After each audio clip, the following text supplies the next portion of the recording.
Kasongo ye Mombali nanga Kasongo bona we Songa libala Ngomema mikuzo Ito tama ma aridi amaro yora mima Mbano Bona we Tama sina na wemtre podia tayo ni kamina ni ufokuna akuya bana mbono mkwesi ni Kongiri nga mongo dio yene giri ndege tino wugen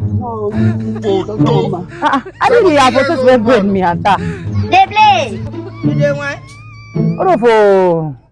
Orofo Adire ne wi fi okbe for dim Let's have it. Ona ni wi ngokun Ona ge Ntondoro wugen ninkang ma before continue ninkang ma ninkang yene kam Amene mi ma o Is that you? Orofo sere bede ta Agberi mesena ta pia gesere Man, bring my blue.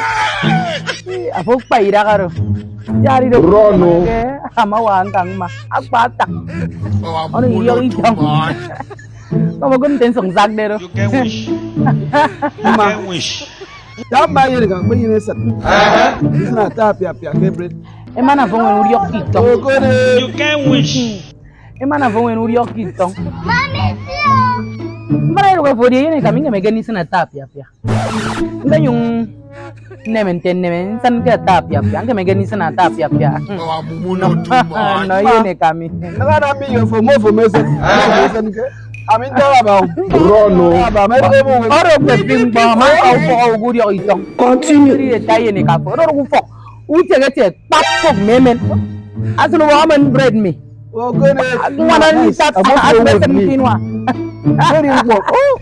I don't want peace I want problems always. Don't for am yo.